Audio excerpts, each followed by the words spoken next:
In 1971, a land of rivers and dreams rose against tyranny. Bengal, torn by oppression and bloodshed, became the stage of one of history's fiercest struggles for freedom. This story follows Rahim, a young villager turned freedom fighter, and his companions as they navigate betrayal, sacrifice, and the unyielding hope of a nation. From burning villages to battles in the forests and rivers, their journey mirrors the pain and courage of millions.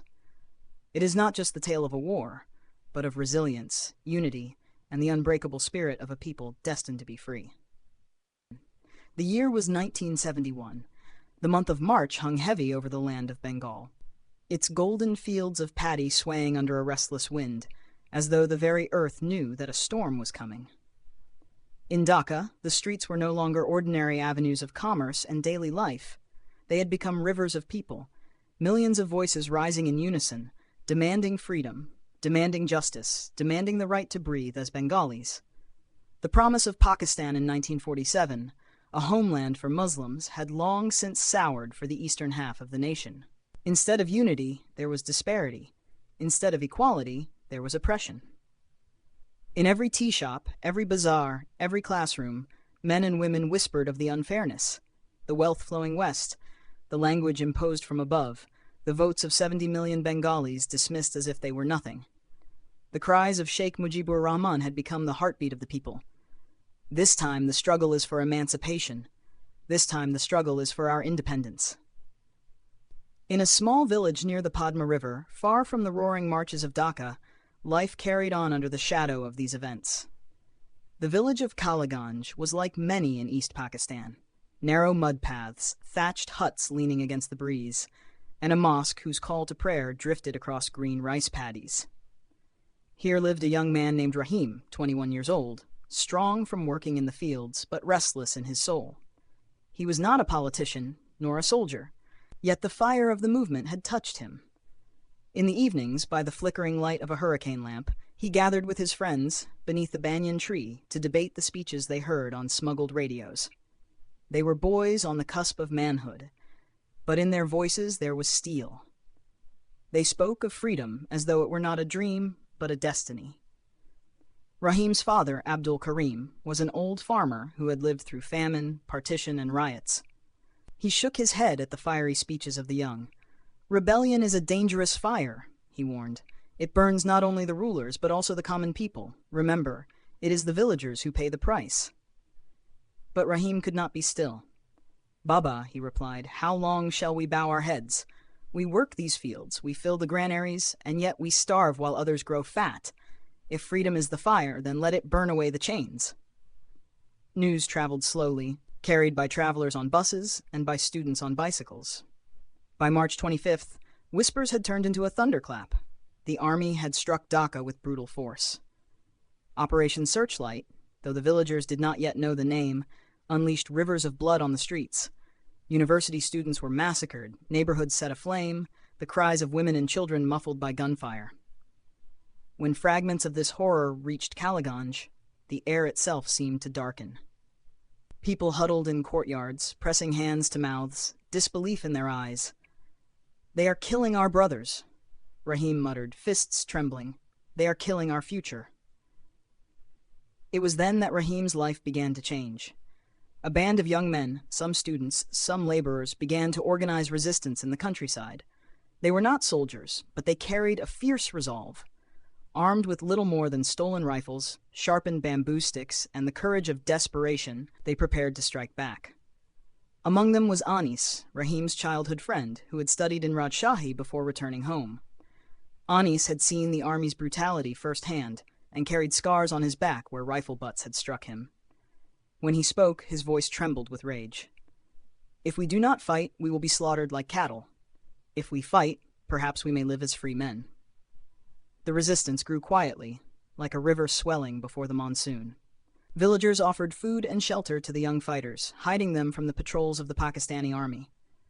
Mothers stitched makeshift flags, green with a red circle, the dream of a new nation, while fathers buried rifles beneath stacks of hay. Children became couriers, carrying secret notes tied under their lunges. Every household became a fortress of silence, every prayer a whispered plea for survival. And Rahim, though untrained, joined them. His hands that once tilled soil now gripped a rifle, heavy and unfamiliar, yet somehow right. He was no longer just a farmer's son. He was a Mukti Jodha, a freedom fighter. One night in April, Rahim and his comrades lay hidden in the shadows of a jute field. The moonlight washed the land in silver, and the distant rumble of army trucks trembled in the air. They had intelligence that the soldiers were moving supplies through the highway. It was to be their first ambush. Rahim's heart pounded like a drum in his chest. He thought of his mother, who had pressed her hands upon his head before he left, eyes glistening with unshed tears. "Come back alive, my son," she had whispered. "Do not let the soil drink your blood." He clutched the rifle tighter. For a moment, he was just a boy again, but then Anis's hand touched his shoulder, steady and strong. "Courage, brother," Anis said. "Tonight we write the first line of our freedom." The trucks came, headlights cutting through the night. The smell of diesel thick in the air. When the signal came, a Molotov cocktail arced through the sky like a fiery comet, crashing into the lead truck. Flames erupted, soldiers screamed, chaos broke loose. The fighters surged forward, bullets whistling, the darkness exploding with violence. Rahim fired blindly at first, his ears ringing, his body shaking, but then something inside him hardened. He was not killing men. He was killing the chains that had bound his people. The ambush was swift, brutal, and when it ended, the ground was littered with bodies. The fighters vanished into the night before reinforcements could arrive. For the first time, Rahim tasted the bitter wine of victory. Yet victory came at a price. In retaliation, the Pakistani army descended upon nearby villages, burning homes, shooting men, dragging women into the shadows. Smoke blackened the sky, and the cries of the innocent pierced the air. Rahim returned home to find his own village half destroyed, his father beaten, his neighbors in mourning. His sister Ayesha, only 17, clung to their mother, eyes wide with terror. The summer of 1971 burned hotter than any summer Rahim could remember. The air itself seemed heavy with smoke, with grief, with rage. After the first ambushes, the Pakistani army's retaliation grew merciless. Entire villages were scorched to the ground, their charred skeletons standing as grim reminders of the cost of defiance. Kaliganj was one of them. Although Rahim's family survived, their fields were destroyed, their neighbors scattered. Each morning the sun rose over ashes where once there had been laughter. And yet, from those ashes, resistance only grew. Anis, now regarded as the local leader of their band, gathered the fighters beneath the banyan tree once again. But this time, there was no youthful debate, no laughter. Their eyes were hardened, their faces gaunt. "We cannot win this war with bamboo spears and courage alone," Anis said, his voice low but unyielding. "We need training, weapons, coordination. The army is strong, but so are we if we fight with our minds, not just our hearts." The whispers had already spread through the countryside. Across the border in India, camps were being set up for the Mukti Bahini. There, volunteers would receive military training, rifles and explosives. India had not yet openly declared war, but their sympathy for the Bengali cause was no secret. For many, crossing the border was the only hope. Rahim's mother wept when she heard the plan. "First the river took your uncle, now the war will take you," she sobbed, clutching his arm as though her grip could anchor him. But Rahim's father, though broken by what had happened to their land, placed a trembling hand on his son's shoulder. "Go," Abdul Karim whispered. "If freedom is to come, it must come through your generation. I have tilled this soil all my life, but perhaps you will water it with something greater than sweat." The journey to India was perilous. At night, Rahim and a group of young men slipped through the countryside, guided by shadows and whispers. They crossed fields where corpses still lay unburied, rivers where blood had mingled with water. The army patrols prowled the highways, the villages were haunted by fear. Once they hid for hours in a muddy ditch as trucks rumbled past, soldiers' voices harsh in the night. "One wrong step," Anis murmured, "and we will not see another dawn." Finally, after days of hunger and exhaustion, they reached the border near Krishnanagar. Indian border guards, wary but compassionate, allowed them passage. For the first time in months, Rahim felt a strange kind of safety, though it was shadowed by the weight of exile. They were taken to a camp, nothing more than a cluster of tents and makeshift huts, but to Rahim it felt like an army rising from the soil. Hundreds of young men were there already, students from Dhaka University, farmers from Sylhet, fishermen from Barasal, even defected soldiers who had turned against the Pakistani regime. They came from every corner of Bengal, united by a single dream. Training was harsh, relentless. Indian officers, alongside defected Bengali soldiers, drilled the volunteers from dawn to dusk. Rahim's shoulders ached from the weight of his rifle, his palms blistered from crawling through dirt and gravel. Grenades were alien objects in his hands, their deadly weight terrifying and exhilarating all at once. He learned to march, to shoot, to survive. At night, he lay on the hard ground staring at the stars, the voices of the camp humming like a chorus of determination. He thought often of his mother, of Ayesha, of the village reduced to ashes. Each thought was fuel. Anis thrived in the camp. His natural leadership, his calm under pressure, earned him the respect of trainers and comrades alike. "We are no longer boys," he told Rahim one evening after a day of grueling drills. "We are soldiers now. Not for ourselves, but for 70 million souls waiting across that border." But the war was not fought only with bullets. In the refugee camps across India, millions of Bengalis had fled, their lives uprooted, their bodies scarred by hunger and disease. Women carried infants with eyes too large for their thin faces. Old men sat in silence, staring at nothing. The world was beginning to take notice. Journalists came with cameras, capturing the suffering, the resilience. The struggle of Bangladesh was no longer a secret. It was becoming a cry heard across oceans. In July, Rahim's unit received its orders. They were to infiltrate back into East Pakistan and disrupt supply lines near Jessore. It would be their first mission as trained Mukti Bahini fighters. The night before departure, Rahim could not sleep. The weight of the rifle beside him was both comfort and burden. Anis sat nearby, sharpening his bayonet. "Do you fear death, Rahim?" he asked quietly. Rahim hesitated. "Not death," he admitted, "but failing. What if I fall before I can protect my family, before I can see freedom?" Anis smiled sadly. "Then another will rise where you fall. That is how nations are born, not from one man, but from the blood of many." Crossing back into occupied Bengal was like stepping into a wound. Villages lay abandoned, their huts collapsed, their fields untended. The army's presence was everywhere. Checkpoints, patrols like watchtowers. Yet the people had not surrendered. In secret, they sheltered the Mukti Bahini, offering food, information, blessings. In one village, an old woman pressed Rahim's hands between her own wrinkled palms. "My son was killed in Dhaka," she whispered, tears shining in her eyes. "Now you are my son. Fight for us." Their mission was swift and brutal. They ambushed a convoy near Jessore, planting mines on the dirt road. The explosion shattered the night, fire swallowing the trucks. Gunfire erupted, and the fighters melted into the darkness, vanishing before reinforcements could arrive. The success bolstered their spirits, but the cost of war was never far. 2 of their comrades fell that night, their bodies hastily buried beneath the earth they had fought to free. Rahim stood over the graves, fists clenched. "This soil drinks too much blood," he whispered. As the months dragged on, the war grew fiercer. Guerrilla attacks spread across the land, weakening the Pakistani army's grip. Yet the reprisals were savage. Villages were slaughtered in retribution, women violated, children orphaned. The Mukti Bahini became both sword and shield, fighting the enemy and protecting the people, but they could not be everywhere at once. Sometimes Rahim wondered if the price was too high.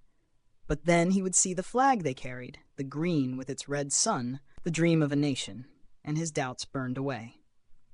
By November, the world itself began to shift. India could no longer ignore the flood of refugees, the massacres on its border. Tensions with Pakistan escalated, skirmishes flared, and finally, war was declared. For Rahim and his comrades, it was as though a giant had joined their struggle. Indian forces coordinated with the Mukti Bahini, launching assaults across the land. Where once they had been shadows in the night, now they were part of a rising tide. In the final weeks of the year, Rahim found himself marching alongside hundreds, their rifles gleaming under a winter sun. The dream of freedom, once a whisper under a banyan tree, now roared like thunder. Yet victory was not yet theirs, and the road to Dhaka was paved with sacrifice. As December approached, Rahim felt the weight of history pressing closer. Somewhere beyond the rivers and the fields, beyond the villages and the flames, lay the heart of their struggle. Dhaka awaited, and with it, the answer to the question that had haunted every Bengali. Would they live and die as subjects, or would they rise at last as a nation? Rahim gripped his rifle, his eyes on the horizon. The war was far from over, but the tide had turned. The soil of Bengal had drunk enough blood. Now perhaps it would taste freedom. December came with a chill in the air, but in the hearts of millions of Bengalis, fire burned brighter than ever. The war that had begun in whispers was now thundering across the land. Villages once ravaged by fear now echoed with the tramp of Mukti Bahini boots. Across rivers and fields, across charred ruins and sacred soil, the people rose like a tide that could no longer be turned back. For Rahim, the days had become a blur of movement. Ambushes, skirmishes, daring raids carried out under the banner of freedom. Yet in December, everything changed. India had entered the war in full force. The roar of Indian fighter jets split the skies, striking Pakistani strongholds while Indian troops crossed the borders alongside the Mukti Bahini. For the first time, the dream of victory did not feel distant. It felt near, as though history itself was rushing toward them. Rahim's unit was ordered to join operations near Jessore, where a major battle was brewing. The once quiet town was now a fortress. Pakistani troops dug in, desperate to hold their ground. The Mukti Bahini fighters moved with caution, their Indian allies providing artillery cover. Rahim crouched behind a wall, his rifle clutched tight as shells thundered overhead. Dust rained down, mingling with the acrid sting of gunpowder. Anis, always at the front, barked orders, his voice steady even as bullets whistled past.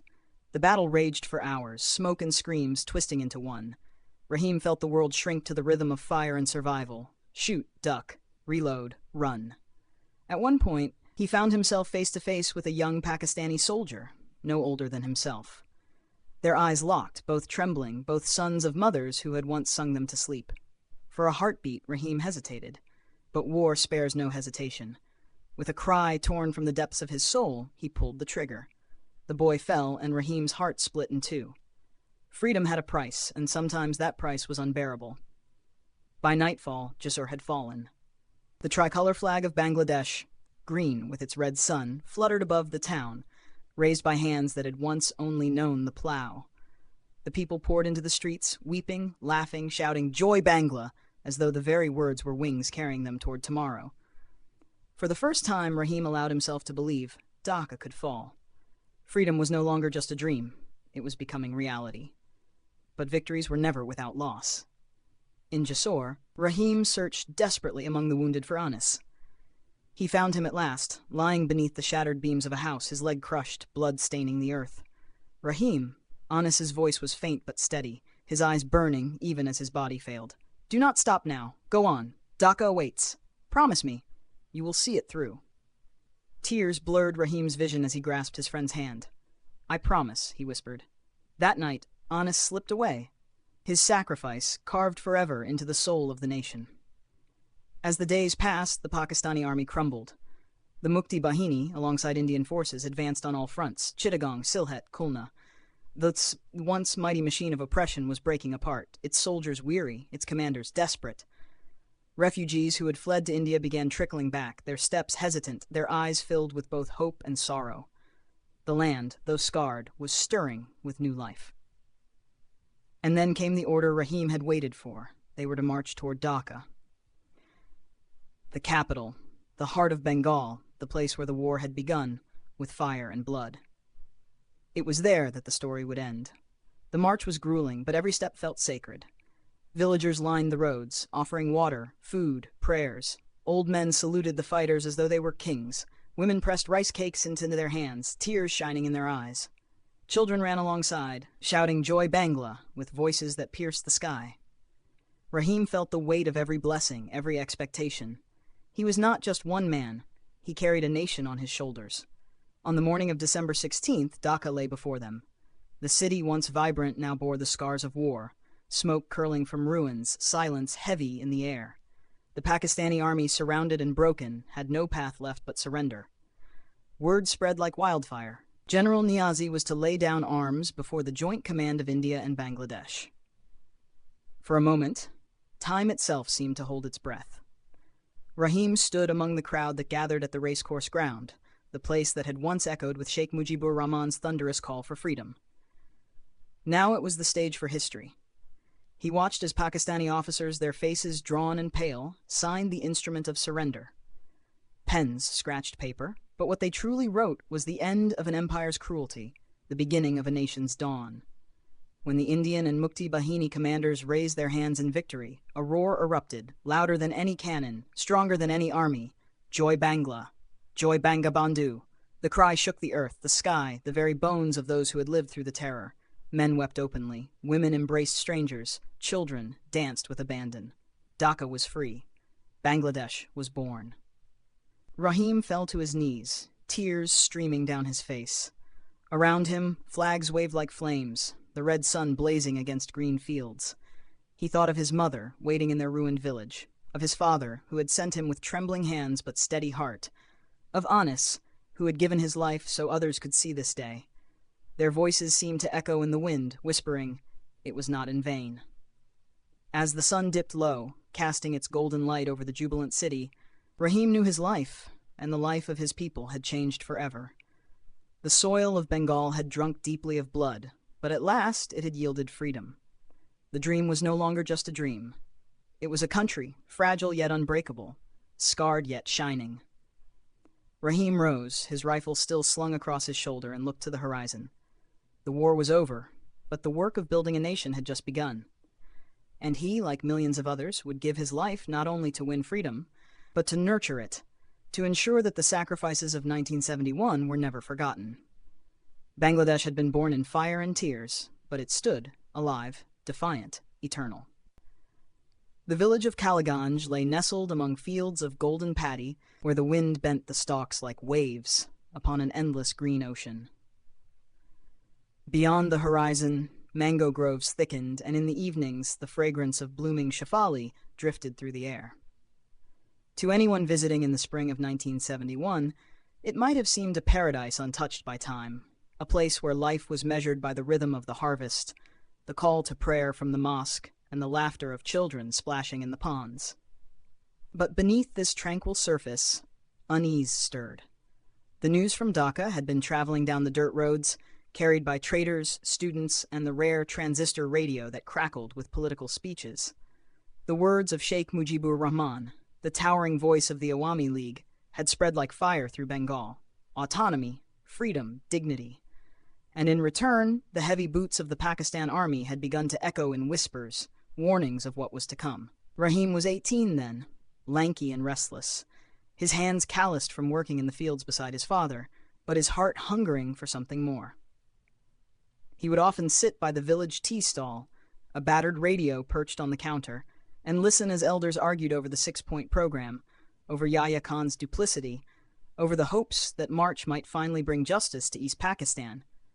His best friend Anis, quick-tongued and fearless, always found a way to stir the crowd. "Mark my words," Anis declared one evening, his voice carrying over the slurp of teacups and the hiss of boiling milk. "Dhaka will not bow again. The people have spoken. Mujib is our leader, and if the generals in Rawalpindi think they can silence us, they will choke on their own arrogance." Rahim's father, Karim, a stern but kind-hearted farmer, would often shake his head when he heard such talk. "Anis, you speak like fire, but fire burns. Remember, son, it is the young who fall first when the guns come out." But Rahim's heart beat faster with every word. He wanted to believe in that fire. He wanted to believe that history was finally moving, and that even a boy from a quiet village could play his part. Life, however, had its daily burdens. Rahim's mother, Ayesha, reminded him that no dream could fill a stomach.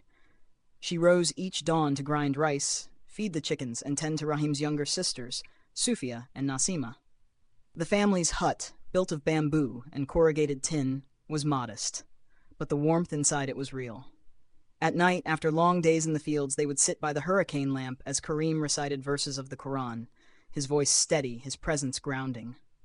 For all their struggles, they were a family bound by love and by the soil that had raised them. Yet even in Kaliganj, the shadows of March grew darker with each passing day. One afternoon, a student procession from the nearby town swept through the village. They carried banners painted hastily in red, green, and black, their voices hoarse from chanting, Joy Bangla, Tamara Marthikana, Padma Meghna Jamuna. Joy Bangla, Joy Bangla. The villagers gathered to watch, some joining, some fearful. The slogans filled Rahim with pride, but he also noticed the tightness in his father's jaw, the worry in his mother's eyes. Karim knew that such demonstrations invited attention, from collaborators, from the army, and attention was dangerous. Later that evening, as Rahim and Anis walked along the riverbank, the setting sun painting the sky in crimson hues, Anis spoke in a hushed but urgent tone. Rahim, have you heard? There are whispers of a crackdown. They say the army is preparing something in Dhaka. My cousin, who studies at the university, sent a letter. Soldiers are moving, more and more each day. Rahim frowned.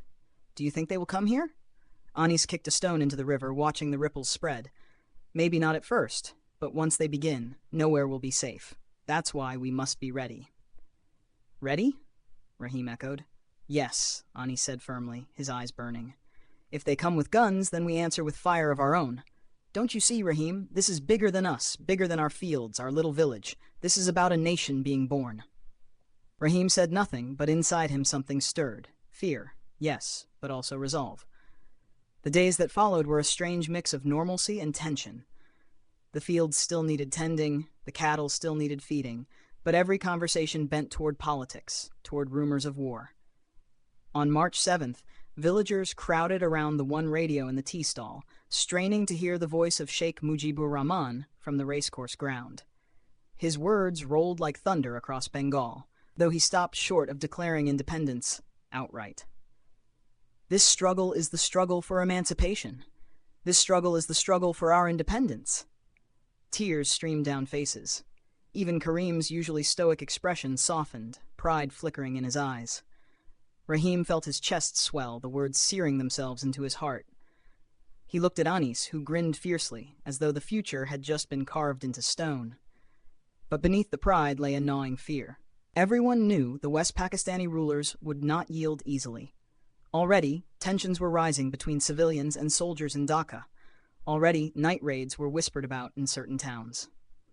One night, Rahim was woken by the sound of pounding on the door. His mother gasped, clutching his sisters close. Karim rose, his hands trembling slightly as he opened it. Outside stood Harun, the schoolteacher, his face pale with terror. They are coming, he whispered. In Dhaka. Blood is spilling. Operation has begun. Soldiers are killing students, killing anyone they suspect. The city is burning. The words struck like thunder. Ayesha collapsed onto the mat, sobbing. Karim clenched his fists, his face stricken with helpless rage. Rahim felt as though the ground had shifted beneath him. That night, the village lay sleepless. Fires glowed faintly in the distance. Rumors carried on the wind. Anis appeared at Rahim's door before dawn, his voice urgent. This is it, Rahim. The war has begun. We cannot wait any longer. We must fight. Rahim looked at his friend, then at his family. His mother's tear-streaked face, his father's silent grief, his sisters clutching each other. Something inside him hardened. He knew his life was no longer his own. He nodded. I will come. And so as the first light of March 26 broke over the fields of Kaliganj, Rahim stepped out of his childhood and into history. The shadows of March had deepened into fire, and there would be no turning back. Weight of silence that precedes a storm. In Dhaka, silence was broken by the thunder of tanks, the rattle of gunfire, and the screams of thousands. Operation Searchlight had begun, a brutal crackdown ordered by the Pakistani regime to extinguish the dream of freedom in one decisive strike. But in Kaliganj, nearly 200 kilometers away, the night seemed deceptively still. The frogs croaked in the ponds, the wind whispered through the bamboo groves, and families lay curled beneath mosquito nets. Rahim could not sleep. The warning carried by Harun, the schoolteacher, still rang in his ears. They are killing in Dhaka. The city is burning. He rose quietly and stepped outside. The village was draped in moonlight, soft and silver. From the distance came no sound of gunfire, no glow of flames. For a moment Rahim wondered if it had been rumor, exaggerated fear, but deep in his bones he felt it. Something had changed, something irreversible.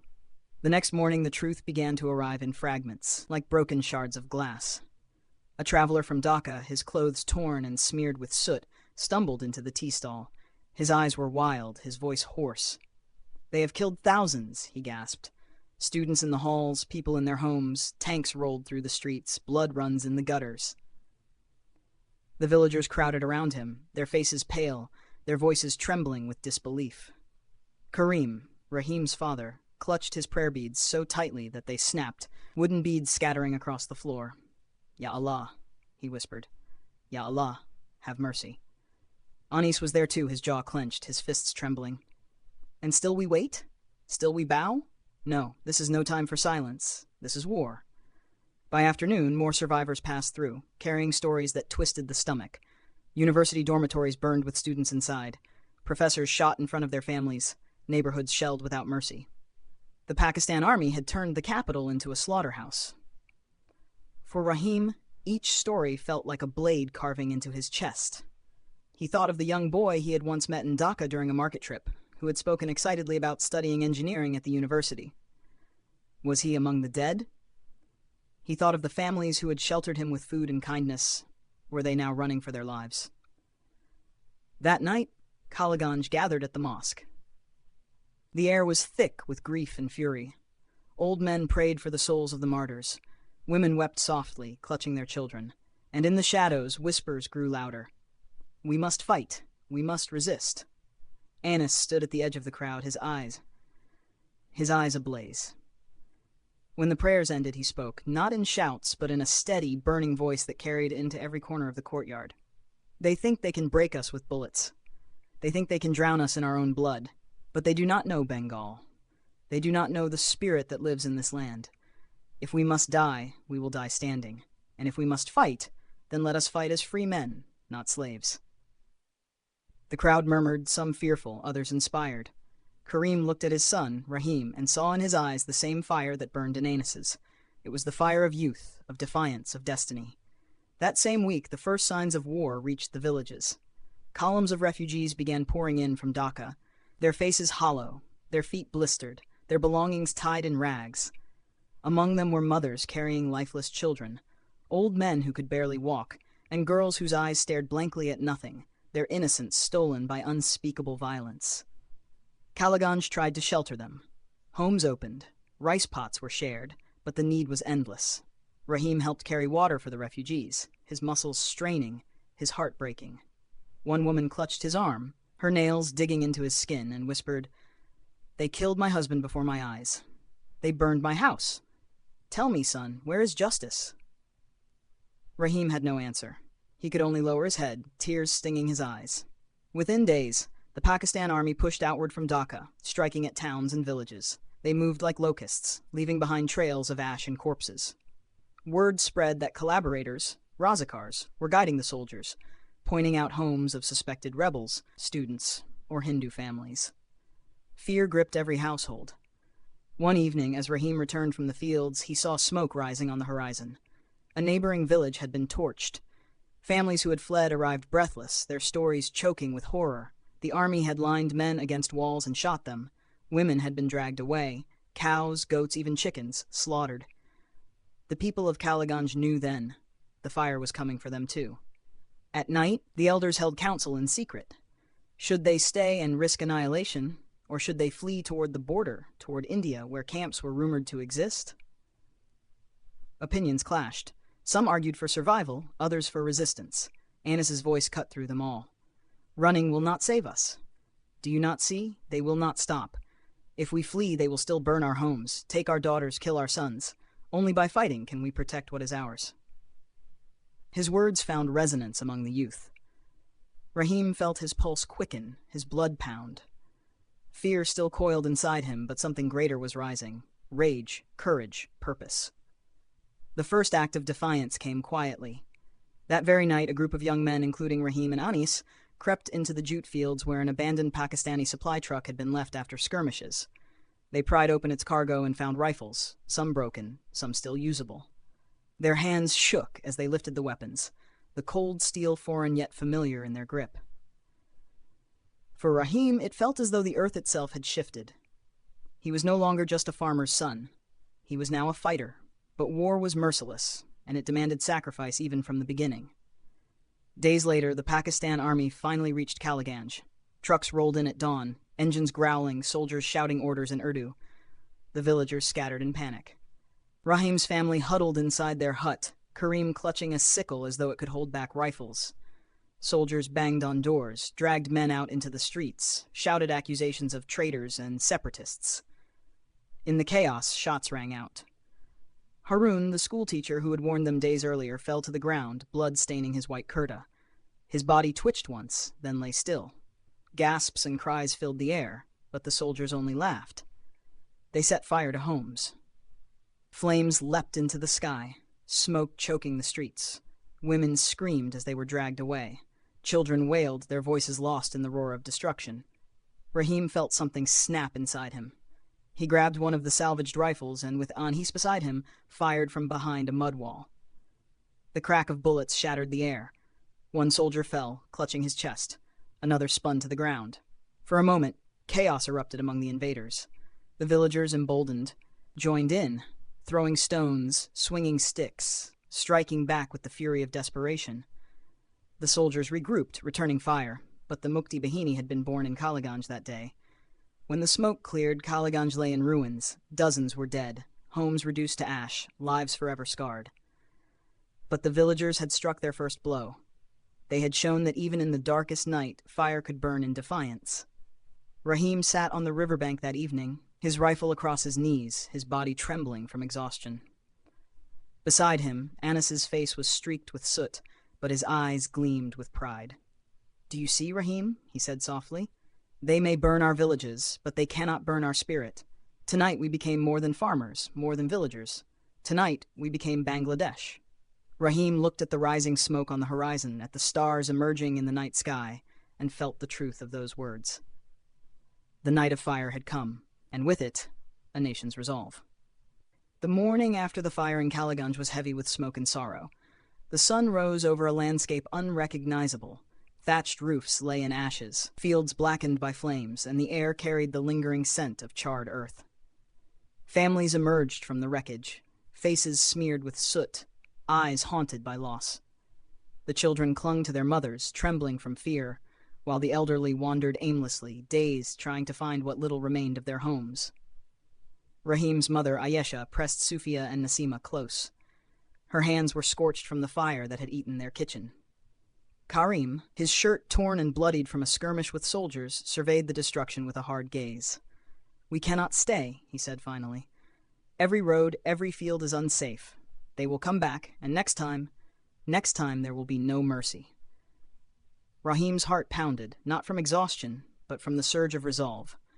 The village they had called home was gone, but the fight for survival and for freedom had only begun. Anis, ever fearless, appeared at the edge of the village with a small group of men who had survived. His eyes burned with determination. "We move at dusk," he said. "We cannot stay. We carry what we can, and we leave for India.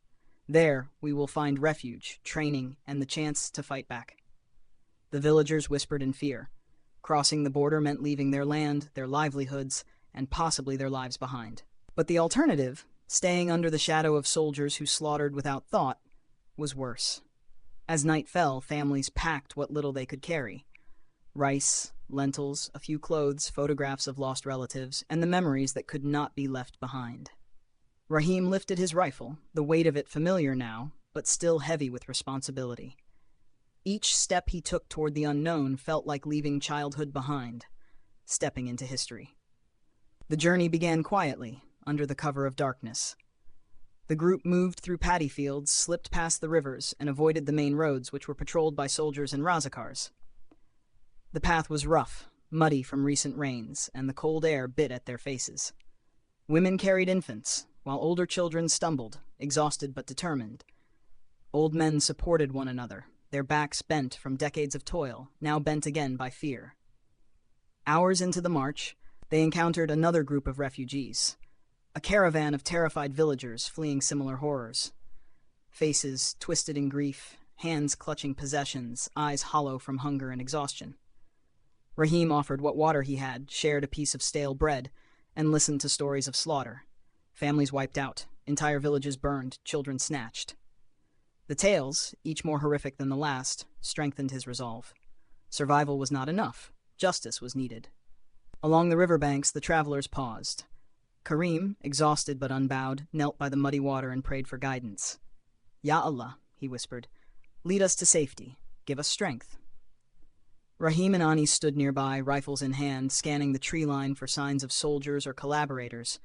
Every rustle of leaves, every distant shout made hearts race. Death was no longer a distant rumor. It was immediate, lurking at every shadow. The nights were worst. Cold settled into their bones, mosquitoes bit relentlessly, and hunger gnawed at stomachs already thin from fear and flight. Aisha comforted her daughters, singing soft lullabies learned from her mother, her voice trembling but resolute. Rahim stayed awake, patrolling the perimeter of their small camp each night, his rifle ready, his senses sharp. Every snap of a twig, every bird startled into flight, could mean life or death. Days passed. The border with India remained distant, a faint line on the horizon, but each step brought them closer to hope. Along the way, they witnessed both cruelty and kindness.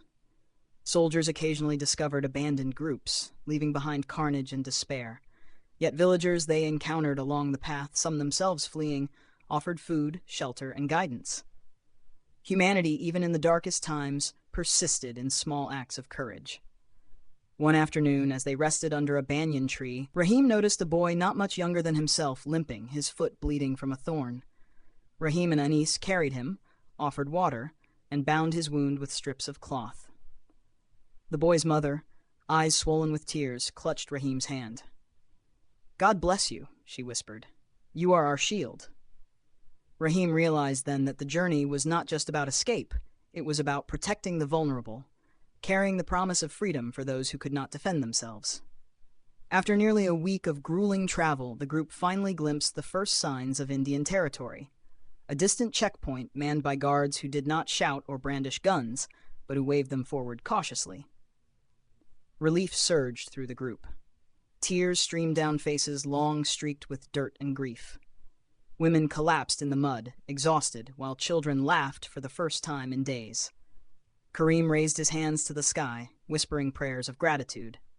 But even in safety, Rahim knew the fight was far from over. India provided refuge, yes, but the war had only just begun.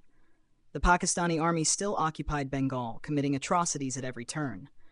Villagers' lives, like Rahim's own, were irrevocably changed. No longer mere farmers or students, they had become soldiers in a war they had never asked for, yet were bound to fight. At the refugee camp, Rahim and Anis began to organize. Young men trained under defected Bengali soldiers and Indian officers, learning the skills that would become the backbone of the Mukti Bahini.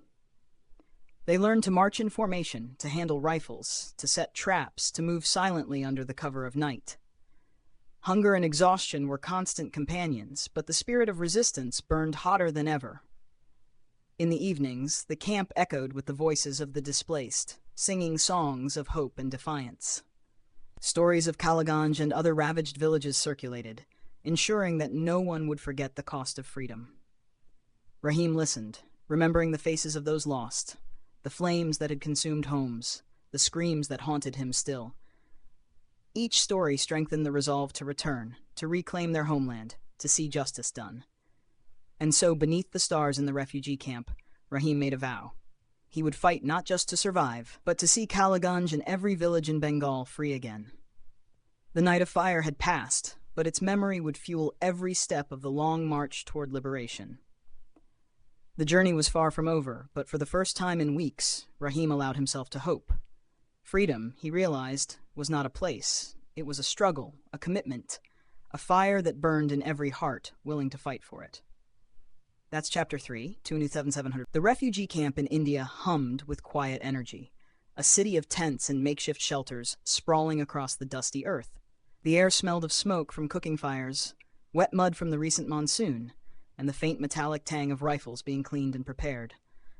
For Rahim, it was a world apart from Kaliganj, crowded, chaotic, but alive with purpose. It was here that the scattered remnants of Bengal's youth began to gather, each carrying stories of loss, despair, and burning desire for justice.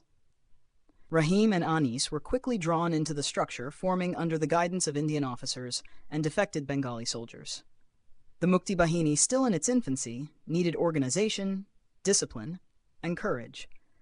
Young men from every district of East Pakistan crowded the training grounds, some eager, some terrified, some fueled only by grief. Yet all shared the same unspoken understanding. They were preparing to take their homeland back. Each day was a test of endurance. Before dawn, they ran across fields, muscles screaming in protest, lungs burning as if fire had entered their chests. By daybreak, they practiced with rifles, learning to aim, to load, to move silently. Indian officers drilled into them the fundamentals of guerrilla warfare, ambush tactics, sabotage, reconnaissance. Rahim struggled at first. His fingers blistered from gripping rifles that were heavier than any plow he had known, but his determination never wavered. Anis, ever fearless, adapted quickly. He became a natural leader, rallying the younger recruits with fervent speeches, reminding them of the atrocities they had witnessed, the families they had lost. "We are the voice of the silenced," he would roar. "Every step we take, every fight we engage in, is for them, for our mothers, our sisters, our brothers, our land." Rahim often caught himself watching Anis, marveling at his friend's courage. It was infectious, and soon Rahim found himself speaking to new recruits, encouraging them, helping them to find the fire he felt within. The battlefield was still distant, yet the war had already begun in hearts and minds. At night, whispers traveled through the camp. News of guerrilla strikes filtered back from villages inside Bengal, small acts of defiance that ignited hope. A group had sabotaged a railway line. Another had ambushed a Pakistani patrol near Kushtia, forcing the soldiers to retreat. Each whisper was a spark, each rumor a signal that freedom could be wrested from the oppressors. Rahim's first mission came sooner than he expected. He and a small team were tasked with crossing the border under cover of darkness to deliver supplies and intelligence to a resistance cell operating inside East Pakistan. The journey was perilous. The terrain was unfamiliar, riddled with rivers, forests, and watchful eyes. Every step carried the risk of capture or death. They moved silently, guided by maps drawn hastily by camp officers and local villagers who knew the land. Rahim's heart pounded with a mixture of fear and anticipation.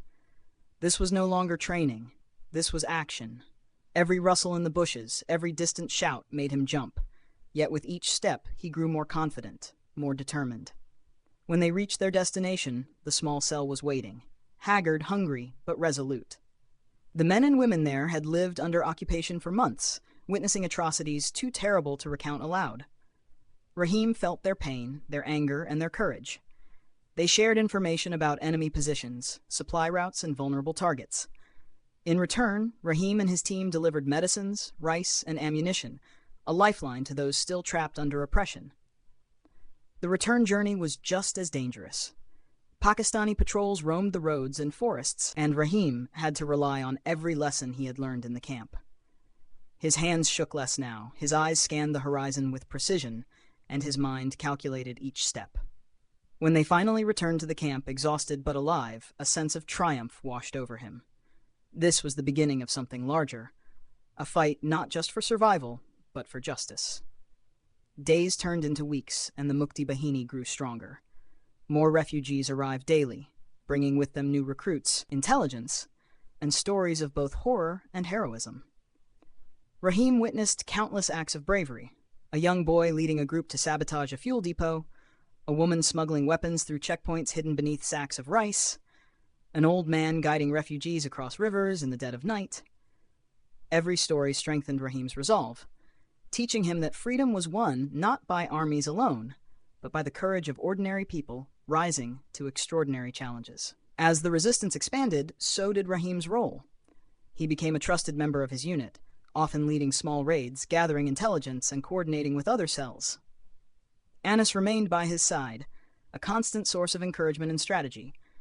Together, they trained younger recruits, passing on the knowledge and experience they had gained.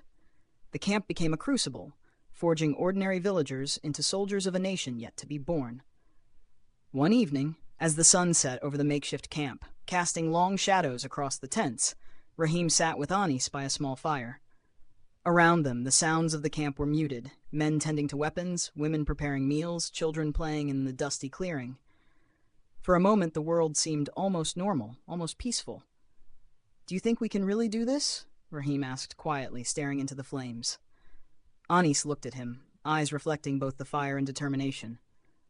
"We have to. We have no choice. Look around you, Rahim. These people, these children, these families, they are counting on us. If we falter, if we lose courage, all we've seen, all we've suffered, will have been in vain. We fight because we must. We fight because we are Bengal." Rahim nodded, feeling the weight of responsibility settle on his shoulders. The whispers of freedom were growing louder, carried on the wind, spreading from village to village, from heart to heart. The war was far from over, but for the first time, Rahim felt that victory, though distant, was possible. As night deepened, he lay beneath the stars, thinking of Kaliganj, of the village burned, of his family, and of those still trapped inside occupied East Pakistan. He knew the road ahead would be perilous, filled with sacrifice and loss, but he also knew that every step forward was a step toward justice, toward liberation, toward a homeland free at last. The whispers of freedom had become a roar, and Rahim, like thousands of others, was ready to carry it into the heart of the enemy. 5. Blood on the river. The river stretched wide and silver under the pale moonlight, its waters calm, betraying no hint of the violence that lay ahead. Rahim crouched behind the tall reeds along the bank, rifle in hand, heart hammering with anticipation. Beside him, Anis checked the ammunition pouches, his movements steady despite the tension in the air. Tonight, they would strike their first significant blow against the enemy. The target was a small patrol unit of the Pakistani army that had been terrorizing villages along the river's edge. Intelligence gathered from local villagers and informants had revealed the soldiers' routine. They traveled by boat at night, carrying weapons, food, and occasionally captives. Rahim's unit, a small team of 10 young Mukti Bahini fighters, had been assigned to intercept and disrupt the patrol, seizing weapons and sending a message of resistance. Every sound seemed amplified in the still night. The rustle of leaves, the croak of frogs, the gentle slap of water against the boat's hull. Rahim's palms were sweaty, but he forced himself to remain calm. Training had prepared him for this, yet nothing could erase the raw terror of knowing that one misstep could mean death. Anis leaned close and whispered, "Remember, Rahim, aim small, move fast, and disappear before they know what hit them. This is not a fight, it's a message. We show them we exist, and then we vanish." Rahim nodded, the words steadying his nerves. He remembered Kaliganj, the burning huts, the smoke rising over his village. Every fear, every loss, every face of suffering strengthened his resolve. He would not falter. The patrol boat appeared downstream, its small lantern casting an eerie glow on the water. The soldiers laughed, unaware that danger lurked in the reeds. Rahim's unit tightened their formation, silently coordinating their positions. When the boat was within range, Anis gave the signal, a sharp hand gesture, and the attack began. Rifles cracked in unison, the sound shattering the night. Bullets tore through the air, striking the boat, splashing water around the soldiers' feet. Chaos erupted. Soldiers shouted orders, some firing blindly into the darkness, others diving into the river in panic. Rahim's pulse raced as he moved along the bank, firing, ducking, and advancing in precise practiced motions. The ambush lasted mere minutes, but in that short span, it felt like an eternity. By the time the echoes of gunfire faded, the patrol boat lay overturned. Several soldiers captured or wounded, their weapons floating in the river. Rahim and his unit had suffered no casualties, a small miracle that filled them with exhilaration and disbelief. They gathered the seized weapons, checked their surroundings, and disappeared into the dense foliage, moving silently back toward the villages. The thrill of victory coursed through Rahim's veins, but so did a sobering awareness. War was real, and death could come at any moment. Over the following weeks, Rahim's unit conducted several more operations along the rivers and canals, disrupting supply lines, sabotaging bridges, and rescuing villagers captured by the Pakistani forces. Each mission brought new lessons, new fears, and new courage. They became ghosts of the night, striking swiftly and vanishing before the enemy could respond. Yet with each success came the heavy cost of witnessing the war's brutality firsthand. Villages burned, families slaughtered, and bodies left to rot as warnings. Rahim carried these images with him, haunting his dreams. He had killed in the fight, taken lives to protect others, and the weight of it pressed on him like a stone in his chest. One night, after a particularly harrowing mission, Rahim sat by the riverbank, staring at the dark water, Anis joined him, offering a flask of tea. They didn't speak at first, letting the silence carry the weight of their shared experiences. Finally, Anis broke it. "Do you ever wonder if it will end?" he asked softly. "If we'll ever see Kalaganj again? If we'll see freedom?" Rahim took a deep breath. "I don't know, but I do know this. As long as we fight, there's hope. And hope is stronger than fear." The night seemed to respond to their words, the river flowing silently, the stars twinkling with distant promise. Rahim's thoughts wandered to his family, his mother, his sisters, his father, and he vowed that no sacrifice, no matter how great, would be in vain. The river became their lifeline, a pathway through the heart of occupied Bengal. With each mission, their legend grew among the villagers. Stories of brave young fighters who struck fear into the enemy, who protected the helpless, who carried the flame of freedom in their hands. The whispers of freedom had turned into a roar, spreading from village to village, inspiring resistance everywhere. But the enemy was not idle. Pakistani forces grew more ruthless, more unpredictable, and the danger escalated. Ambushes became deadlier, patrols more frequent, and spies infiltrated even the most secure areas. Rahim understood that every success came at a cost, and that the road to liberation would demand courage, strategy, and the willingness to endure unimaginable hardship. One evening, after returning from a raid near a small riverside village, Rahim found himself alone with Anis. The sky was painted in hues of orange and crimson, reflecting off the rippling waters. For a moment, the world seemed almost serene, almost normal. But the serenity was deceptive. The war had only just begun, and tomorrow would bring new battles, new fears, and new sacrifices. Anis broke the silence, his voice firm but calm. "Rahim, remember this. Every life we save, every bridge we blow, every patrol we disrupt, it all matters. One day, when this war ends, when freedom comes, people will speak of what we did. They will remember that we did not surrender, that we resisted, that we fought for a homeland that is rightfully ours." Rahim nodded, the river reflecting the fire of determination in his eyes. He understood now that the fight was bigger than him, bigger than any one village, bigger than any fear. It was a struggle for a nation, a people, a future that had been denied for too long. As night fell over the river, the stars shimmering like distant lanterns, Rahim felt the weight of responsibility and the surge of hope intertwine. The blood of the innocent, the courage of the brave, and the whispers of freedom would carry him forward. And so, under the cloak of darkness, Rahim and his comrades continued their fight, leaving trails of resistance that would ripple across East Pakistan, one village, one river, one mission at a time. The river ran red with the cost of freedom, but it also carried the promise of a nation yet to rise. The monsoon rains had come early that year, drenching the refugee camps with relentless torrents. Tents sagged under the weight of water, rivers swelled, and the narrow dirt paths between shelters turned into mudslides.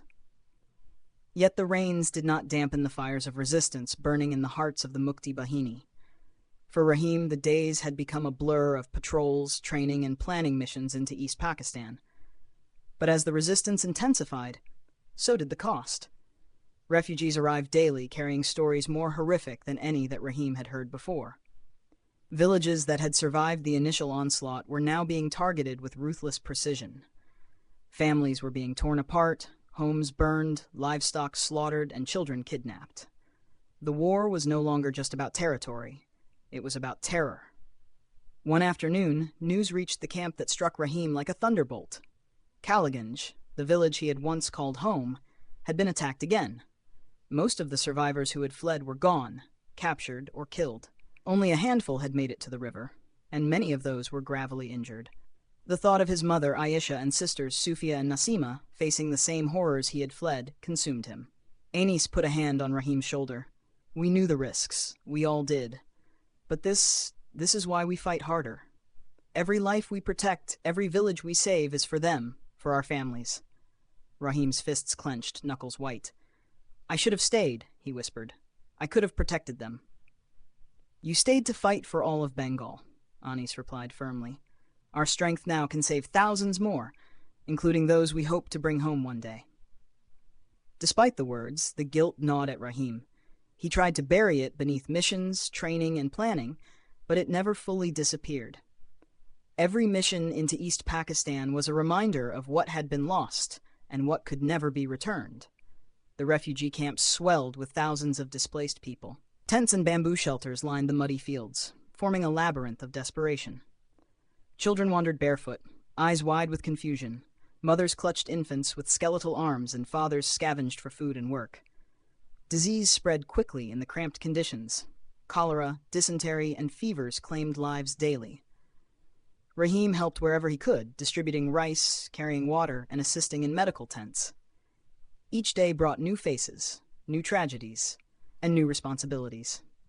Every life saved was a victory.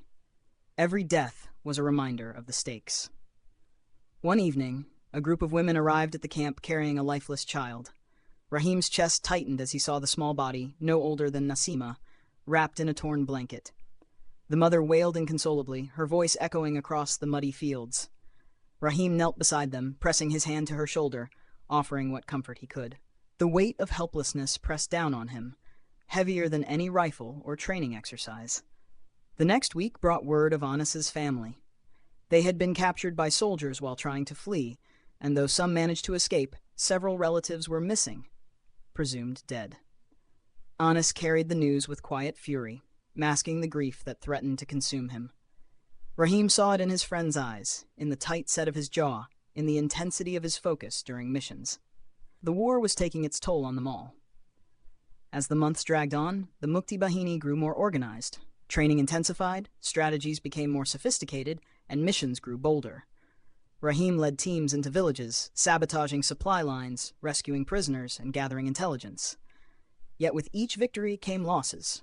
Friends, mentors, and fellow fighters fell in combat or disappeared in ambushes. Rahim's unit faced one of their most harrowing missions near a canal used by Pakistani forces for transporting supplies. They were to intercept a convoy and seize weapons, but intelligence had been faulty.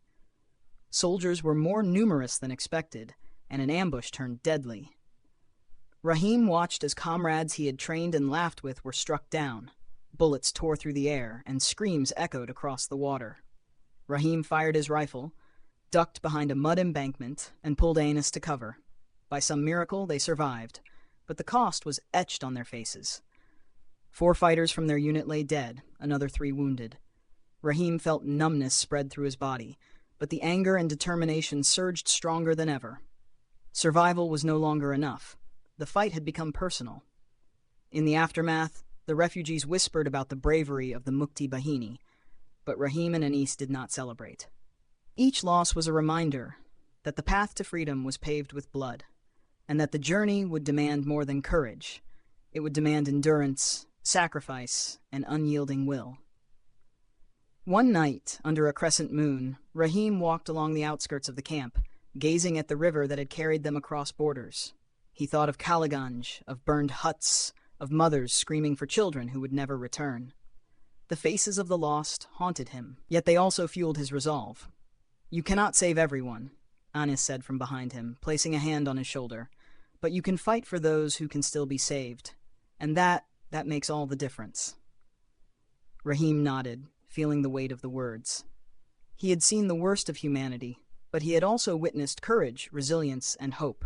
The exile, the loss, the endless march of refugees, they were all part of the struggle for liberation. By the end of Chapter 6, the picture was clear. The cost of freedom was steep, but the fire of resistance could not be extinguished. Rahim understood that the war was not only about reclaiming land, but about preserving identity, culture, and the right to live free. Every refugee, every loss, every act of courage was a step closer to a nation that would rise from the ashes of oppression. The whispers of freedom had carried them across borders. Now, they would carry them into the heart of the enemy. The sun rose over the dense forests bordering East Pakistan, filtering through the mist like a promise of hope. For the Mukti Bahini, it was not just another day. It was the day that could change the course of their struggle. Rahim's unit had received intelligence about a heavily guarded ammunition depot near the village of Madhabpur.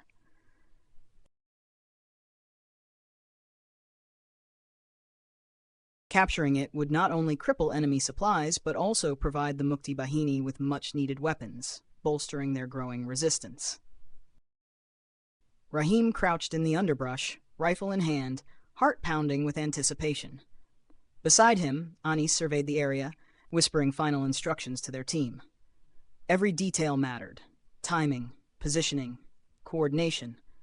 The patrol patterns had been studied for days, and tonight the plan had to succeed. Failure was not an option. The unit moved silently through the forest, the thick foliage muffling their footsteps. Villagers who had joined the resistance carried torches to mark the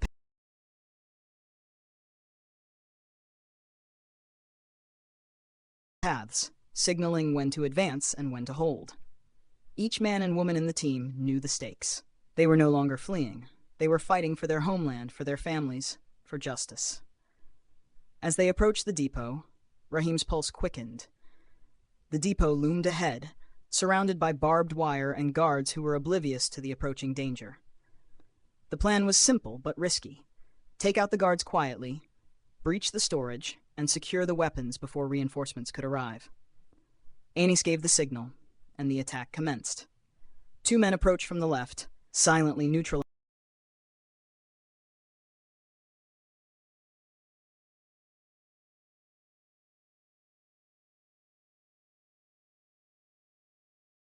the first two guards with knives. Another pair flanked the depot from the right. Rahim and his team moved forward, hearts synchronized with every step. The tension was suffocating, yet there was no room for fear. Only precision, courage, and focus. Inside the depot, crates of ammunition, rifles, and grenades gleamed in the dim lantern light. The team worked quickly, securing weapons and preparing to transport them back to the forest. Suddenly, a guard shouted, alerting others. Chaos erupted. Gunfire shattered the night, echoing across the forest. The Mukti Bahini, trained in guerrilla tactics, moved with practiced efficiency, returning fire, dodging bullets, and maintaining their focus on the mission. Rahim felt the surge of adrenaline coursing through his veins. Every shot he fired, every command he gave, was a step toward victory. Anis covered the rear, ensuring that no reinforcements could ambush them. The team's coordination honed through weeks of training and small skirmishes, held under the pressure of real combat. After what felt like hours, though it was only minutes, the depot was secure. The enemy had been neutralized, and the Mukti Bahini had captured a substantial cache of weapons. The team exhaled collectively, their triumph tempered by exhaustion and the sobering reality of the lives that had been risked. The journey back to the forest was tense. Rumors of enemy reinforcements reached them, but the team moved with determination, navigating rivers, forests, and muddy paths to reach the safety of the refugee camp. When they finally arrived, they were greeted as heroes. The camp erupted in cheers, songs, and tears of relief. For the first time, Rahim felt a surge of hope, not just for himself, but for all of Bengal. This victory marked a turning point. News of the successful raid spread quickly among the villages, inspiring more people to join the Mukti Bahini. Volunteers arrived daily, bringing intelligence, supplies, and renewed courage. The resistance, once scattered and fledgling, began to form a cohesive force capable of challenging the enemy in meaningful ways. Rahim and Anis continued to lead their unit, now seasoned by experience and emboldened by success. They trained new recruits, shared the lessons learned from the raid, and prepared for larger operations. The first victory had shown them that even against a well-armed and organized enemy, courage, strategy, and unity could prevail. In the evenings, the camp was alive with celebrations, but also with quiet reflection. Around fires, stories of bravery and sacrifice were shared, ensuring that every victory honored the memory of those who had fallen. Rahim often found himself thinking of Kaliganj, of the families lost, and of the children who would never see their homes again. Each success was a step toward justice, a promise to those who had suffered that their sacrifices were not in vain. As Rahim sat beneath the stars one night, watching the silhouettes of fellow fighters moving through the camp, he felt a renewed sense of purpose. The whispers of freedom had become a roar, and now they were a force that could not be ignored. The enemy would know that the people of Bengal were no longer passive victims. They were fighters,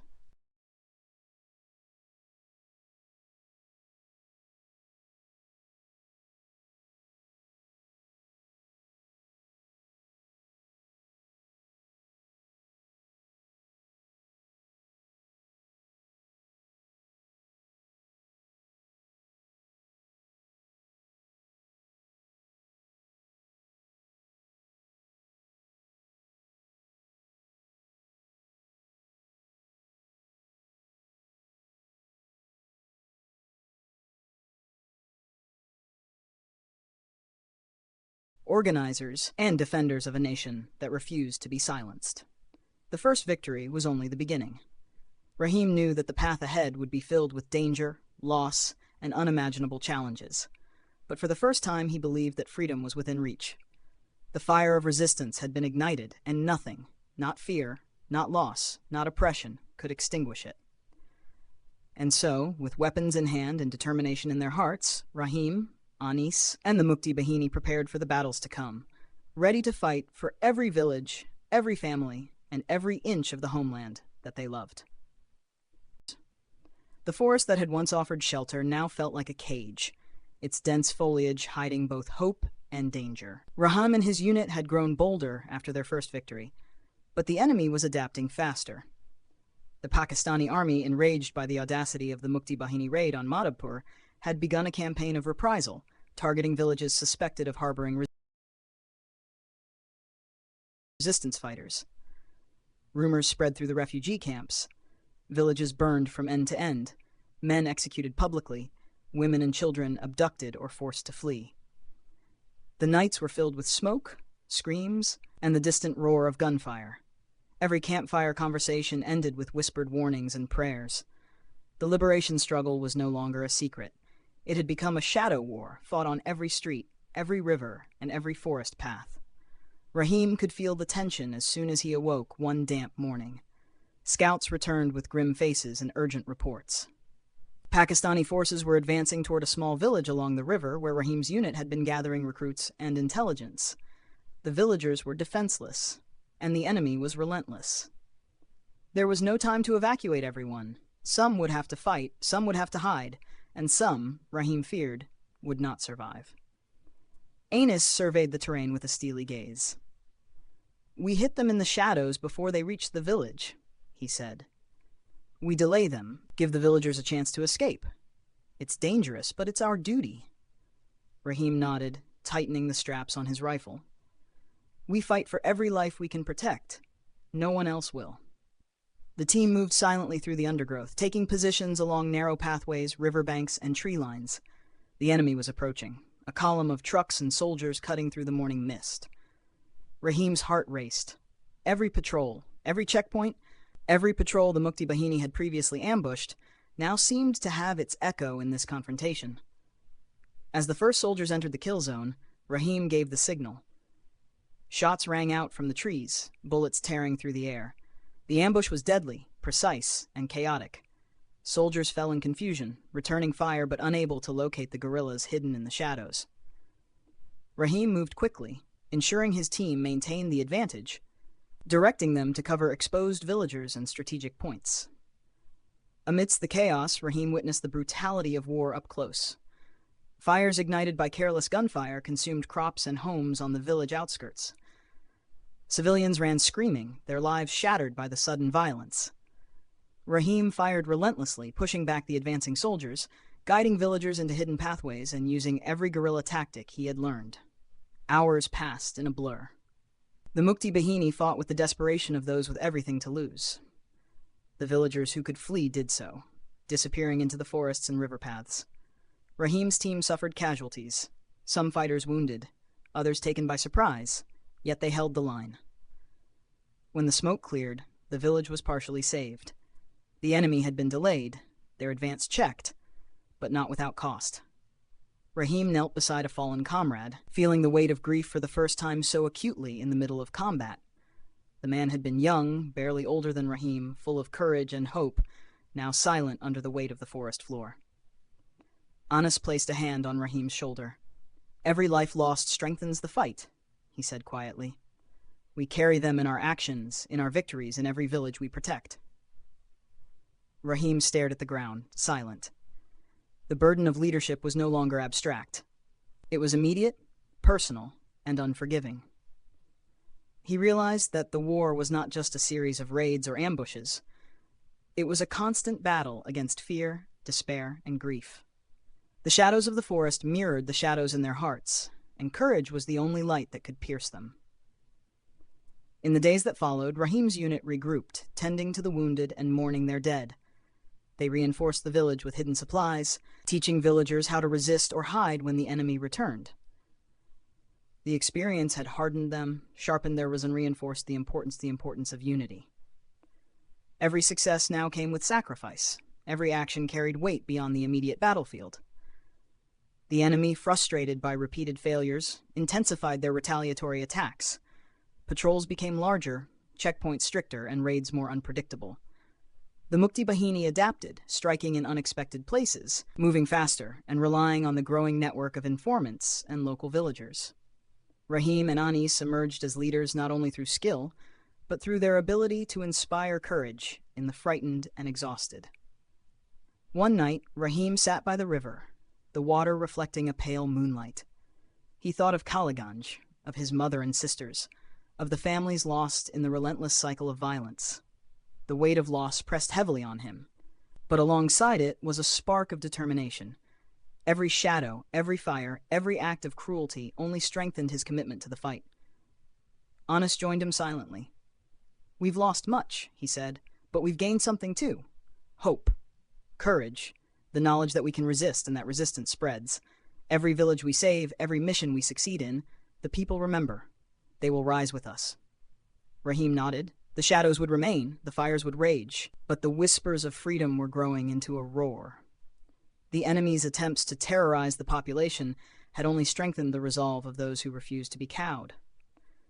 And so, in the heart of the forest, amidst the mud, blood, and smoke, Rahim understood the truth of the struggle.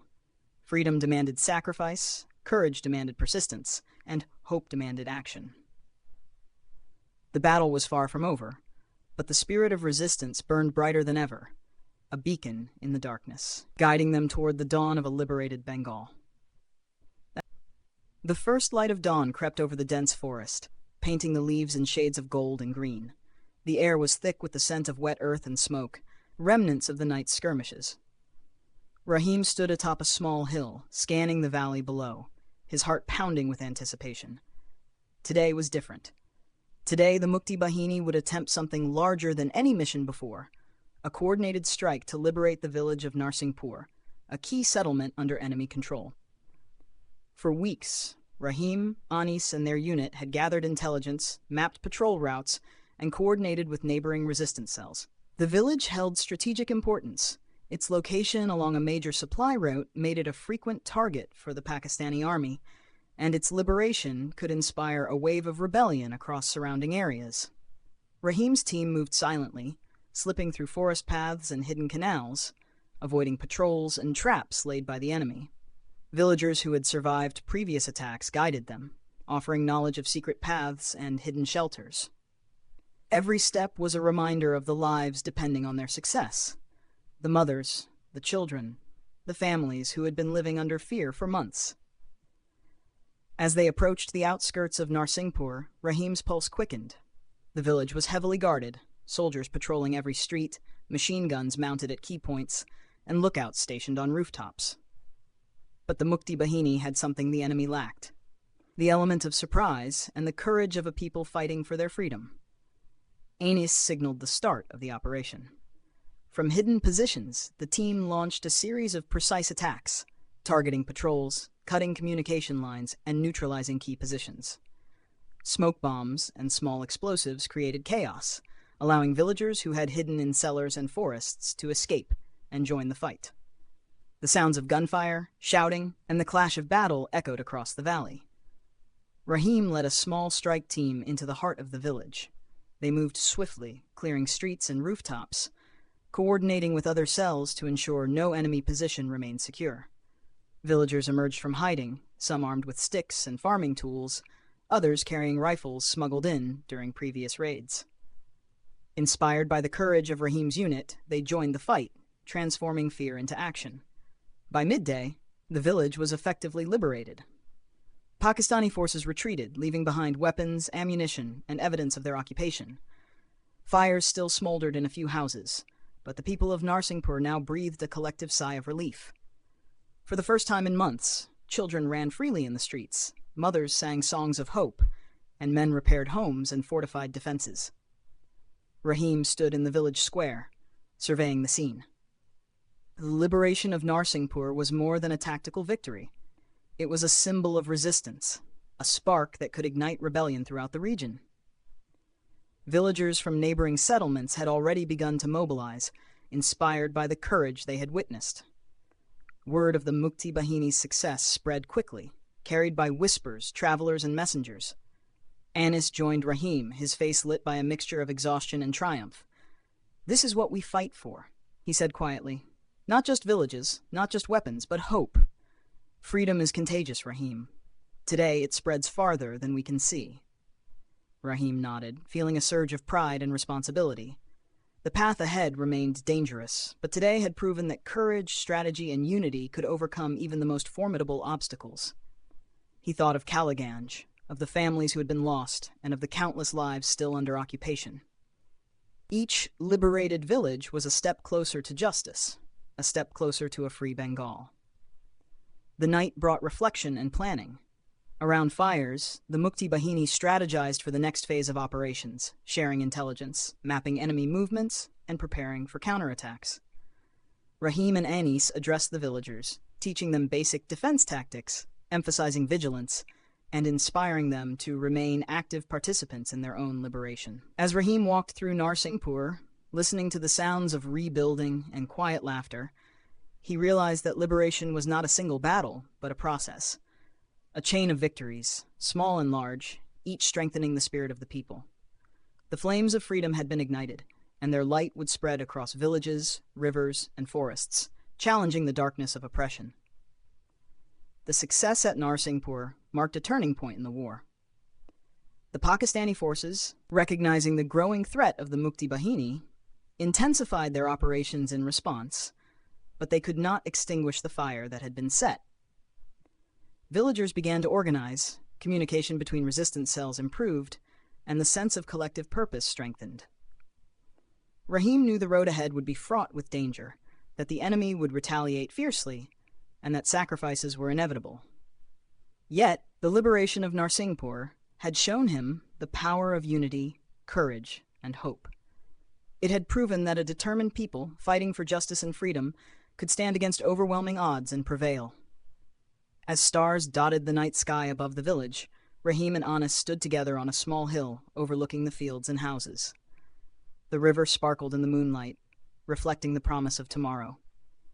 "This is just the beginning," Rahim said softly. "The fire will spread, Anis. We will light up Bengal, village by village, until every heart knows freedom." Anis placed a hand on his shoulder. "And we will fight until it is ours, Rahim. No matter the cost, no matter the shadows, we will prevail." The whispers of freedom had become a roar, and the flames of liberation now burned brightly in the hearts of a people determined to reclaim their homeland. The liberation of Narsinghpur had ignited hope across the region, but hope came with a price. Success attracted attention, not only from villagers eager to join the Mukti Bahini, but also from the enemy desperate to dismantle the growing resistance. It wasn't long before the shadows began to stir with whispers of betrayal. Rahim noticed the first signs one evening when a supply raid went disastrously wrong. The Mukti Bahini had planned it meticulously: strike at a convoy moving through the northern road, secure weapons, and retreat into the forest. But when they reached the ambush point, the convoy was already reinforced, soldiers lying in wait. The firefight was brutal, and though Rahim's unit escaped with their lives, several fighters were injured. The precision of the enemy's preparation chilled Rahim. It was as if they had known the plan in advance. In the following days, more strange incidents occurred. Safe houses were raided. Hidden food caches were destroyed. Villagers who had aided the Mukti Bahini were arrested, some never seen again. The enemy seemed to anticipate every move, and suspicion began to fester among Rahim's fighters. Anis confronted Rahim late one night as they sat by a dwindling fire. "There's a traitor among us," he said, his voice low but sharp. "Someone is feeding them information. We can't ignore it anymore." Rahim's jaw tightened. He had seen the doubt in the eyes of his men, the way conversations ceased when certain names were mentioned. Trust, the lifeblood of any resistance, was fracturing. If he didn't act soon, the enemy wouldn't need to destroy them. Suspicion and fear would do it for them. The Mukti Bahini held a secret council in an abandoned barn deep in the forest. The senior fighters gathered, their faces illuminated by the flickering glow of lanterns. Some argued for immediate action, round up suspects, interrogate them, root out the traitor by force. Others cautioned restraint, warning that hasty decisions could tear the group apart. Rahim listened, his mind heavy with the burden of leadership. Finally, he stood, his voice steady but firm. "We are fighting an enemy who thrives on fear. If we turn on each other without proof, we hand them victory without a bullet being fired. We will investigate quietly. We will set traps, feed false information, and see where it leads. Only then will we act." The plan was set. Over the next week, Rahim and Anis deliberately leaked different pieces of false intelligence to a handful of fighters, each variation unique. If the enemy acted on one of those false leads, they would know the source of the betrayal. The trap worked. A supposed weapons shipment, known only to a single fighter named Karim, was ambushed before it even left camp. The evidence was undeniable. Karim, a quiet man who had joined weeks earlier claiming to be a displaced villager, was confronted. At first he denied everything, swearing loyalty to the cause. But under questioning, cracks appeared in his story. And finally, he broke. He was an informant, promised money and protection for his family in exchange for feeding intelligence to the Pakistani army. The revelation hit the unit like a thunderclap. Anger, grief, and betrayal surged through the fighters. Some demanded Karim's immediate execution. Others argued for restraint, suggesting that mercy might show the villagers that the Mukti Bahini was more than just another army. Rahim wrestled with the decision. To forgive was to risk further betrayal. To punish was to risk losing the moral high ground they had fought to maintain. After a long silence, he spoke. "We cannot allow betrayal to go unpunished. Too many lives have been lost because of this man's choices. But we will not descend into cruelty. Karim will face justice, not vengeance." The fighters carried out the sentence at dawn. Karim, eyes filled with regret, was executed swiftly, his body buried in the forest. The act was both a warning and a painful reminder. Betrayal would not be tolerated, but neither would brutality define their cause. In the aftermath, Rahim addressed his unit. "The enemy wants us to turn on each other, to let fear break our unity. We cannot allow that. Trust is our greatest weapon. Without it, we are nothing. With it, we are unstoppable." The fighters, though scarred by the experience, rallied around his words. They reinforced their bonds, watching over one another with renewed vigilance. Villagers, too, heard of how the Mukti Bahini had dealt with the traitor, not with cruelty, but with justice, and their respect for the fighters deepened. But Rahim knew the shadows of betrayal would linger. Spies would continue to infiltrate, and trust would always be fragile in a war where desperation could drive even good men to treachery. He resolved to remain vigilant, to protect not only the physical safety of his people, but the fragile unity that kept the fight alive.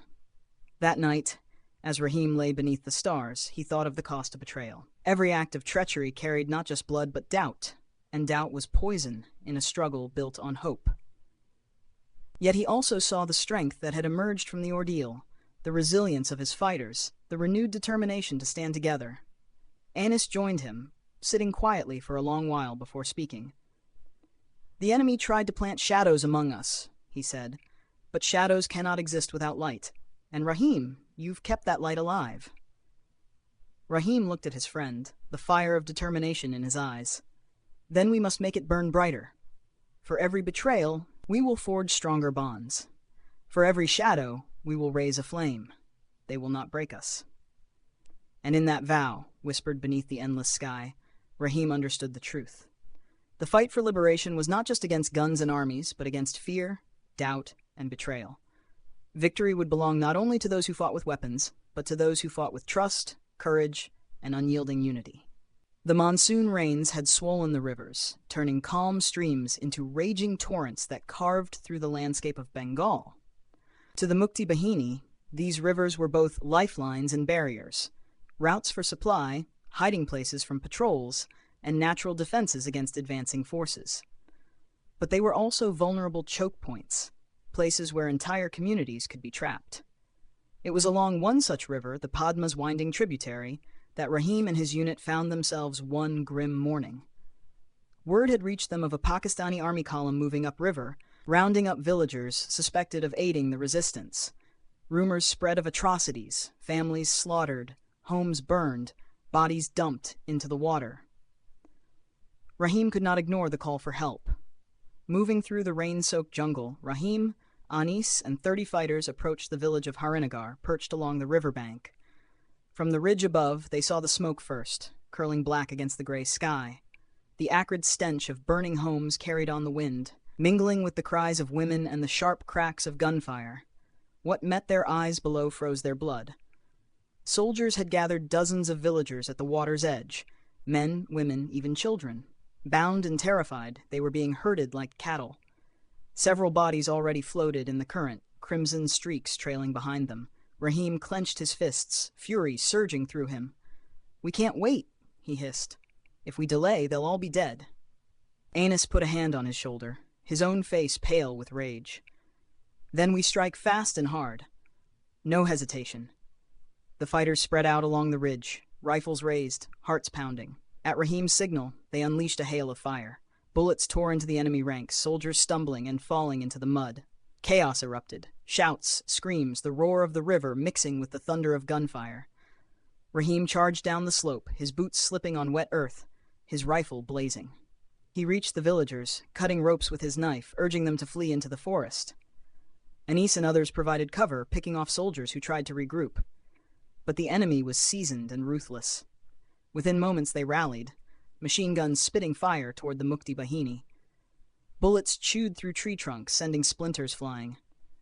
Fighters fell, some crying out, others silenced instantly. The battle became a storm of mud, blood, and smoke. At the river's edge, Rahim fought like a man possessed.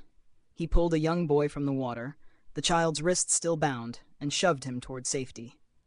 He fired at a soldier aiming for a fleeing mother, his shot striking true.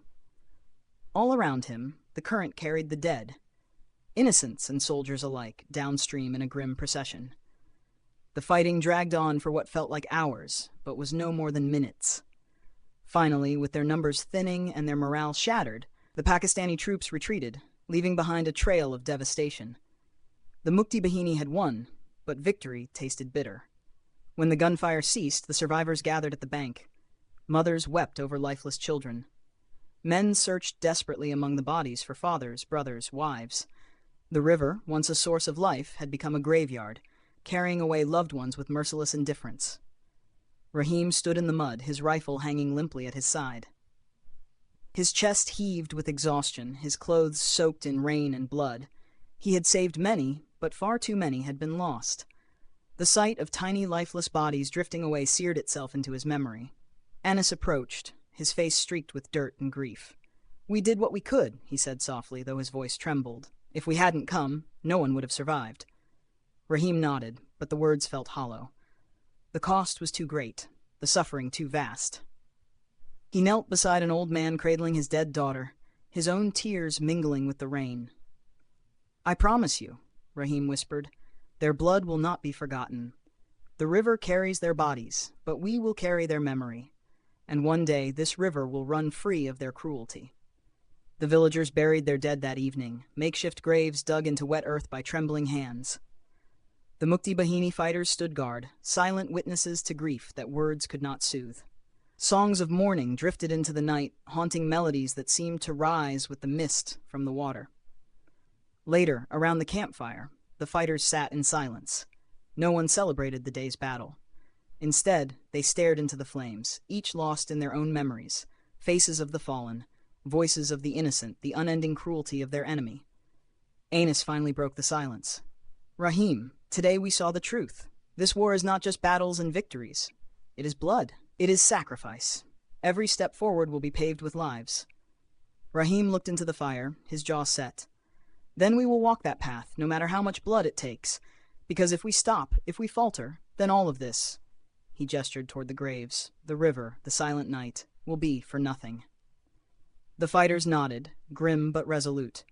They understood now more than ever the cost of freedom, the weight of the struggle. The river had taken its toll, but it had also hardened their resolve. From that night onward, the Mukti Bahini called Harinagar the River of Blood. It became both a warning and a rallying cry. Villagers whispered the name with grief, but also with defiance. And Rahim carried it in his heart as a vow, that one day the rivers of Bengal would flow free, carrying not the bodies of innocents but the songs of a liberated people. As dawn broke, the mist lifted from the water, revealing a river scarred but still flowing, as if reminding them that life, even in the face of unimaginable loss, must continue. Rahim stood watching the current, his rifle slung across his back, his face hardened by sorrow but lit by determination. "This river will not break us," he murmured. "It will bind us. Its blood is our bond, its flow our future, and we will fight until it carries freedom to every shore of Bengal." And with that vow, the Mukti Bahini marched onward, their footsteps heavy but unyielding, carrying with them the memory of Renegar.